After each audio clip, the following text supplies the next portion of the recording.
పత్రికా సోదరులందరికీ నమస్కారం. ఇప్పుడే కూడా Vijayasai Reddy the great MP మాట్లాడాడు.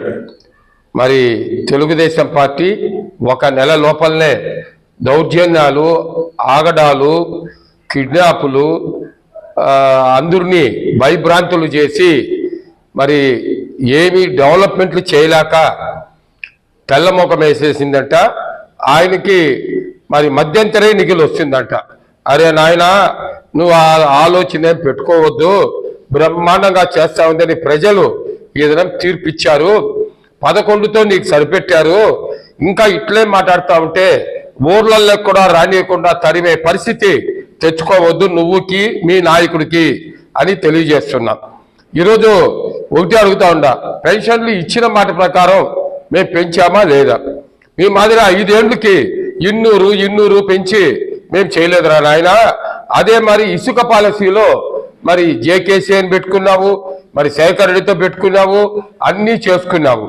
మరి ఈరోజు కమ్యూనల్గా కూడా మాట్లాడుతూ ఉన్నావు. ఏదో కొన్ని ఛానల్స్ మరి ఈరోజు మహా న్యూస్ అని, ఏబిఎన్ అని, TV5 అని కమ్యూనల్గా మాట్లాడుతూ ఉన్నావు.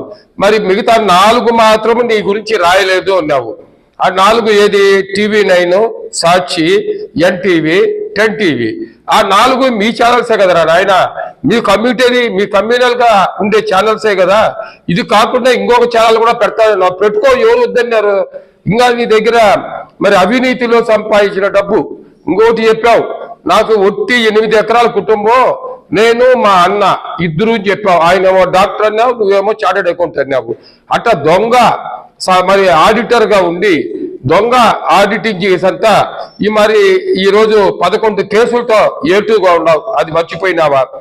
ఇప్పటికి 11 ఏళ్ళు అవుతా ఉంటే కూడా నువ్వు కోర్టు కట్టడి కాలేకుండా తప్పించుకొని తిరుగుతా ఉన్నావు. మిగతా వాళ్ళని ఎందుకు మాట్లాడతావయ్యా బాబు?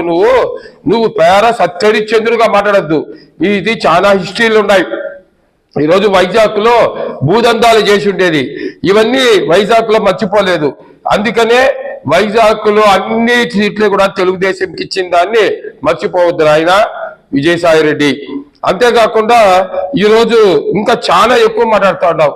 అంబేద్కర్ రాసిన రాజ్యాంగంలో మరి ఈరోజు మరి దాంట్లో చెప్తా ఉన్నావు, జ్యుడిషియరీ అన్నావు, మరి బ్యూరోక్రసీ అన్నావు, పార్లమెంట్ అన్నావు, 4వ పిల్లరు ప్రెస్ అని అన్నావు. మరి ఈరోజు ప్రెస్ వాళ్ళని ఒరే తడి అని కూడా మాట్లాడుతూ ఉన్నావు. కొంచెం కూడా నీకు జ్ఞానం అనేది ఉంటే, ఇంత వయసు వచ్చి ఉండే ప్రెస్ వాళ్ళని కూడా రెస్పెక్ట్ గా మాట్లాడిన ఆయన నువ్వు దాన్ని కూడా మర్చిపోతా ఉన్నావు. వాళ్ళు రాశారంటే ఏదో ఉంటేనే రాస్తారు, రాకపోతే ఎందుకు రాస్తారు? నీ సాక్షి పేపర్లో ఇన్ని రాశారే, మరి దానికి అన్ని ఆధారాలు ఉన్నాయా? దానిపైన కూడా అందరూ పోతారు, నిన్నేమంత ఈజీగా వదిలిపెట్టరు. ఆ ఛానల్ కూడా క్లోజ్ చేసే పరిస్థితికి తెచ్చుకుంటా ఉంటారు. దయచేసి తెలుగుదేశం పార్టీని మాట్లాడేది వదిలేయి. అదేవిధంగా ఈరోజు ఎక్కువగా నువ్వు కమ్యూనల్గా కూడా మాట్లాడుతూ ఉన్నావు. అది మంచి పద్ధతి కాదు. నీకు నీ బాగోగులు ఏదైనా ఉంటే నువ్వు చూసుకో. నువ్వు సంపాదించుకునేదంతా చేసుకున్నావు, అన్నీ వదిలేసి ఈరోజు నేను ఛానల్ పెడతానన్నా పెట్టుకో, ఎవరు వద్దని చెప్పలా. నీ అవినీతి ఛానల్ పెట్టుకో. ఆల్రెడీ నీ అవినీతి డబ్బు నీ దగ్గర 1000 కోట్లు ఉన్నాయి, లక్షల కోట్లు ఉన్నాయి, పెట్టుకో, ఎవరు వద్దని చెప్పలా. అంతేగాని నువ్వు ఈరోజు అంబేద్కర్ రాసిన రాజ్యాంగాన్ని పైన కానీ, మరి అంబేద్కర్ రాసిన రాజ్యాంగం ఆంధ్రప్రదేశ్లో 2019 నుంచి 24 వరకు అమలు కాలేదే, దాన్ని మాట్లాడలేదే నువ్వు?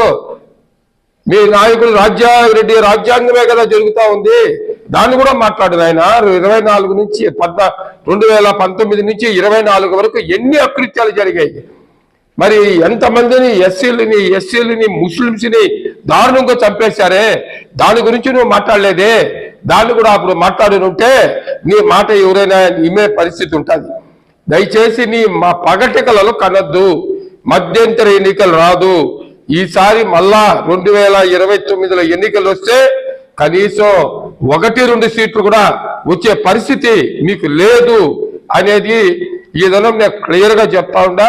జరగబోయేదంటే ప్రజల తీర్పు ఇంకా బ్రహ్మాండంగా ఇచ్చేదానికి సిద్ధంగా ఉండాలని కూడా ఈ సందర్భంగా తెలియజేస్తున్నా. చాలా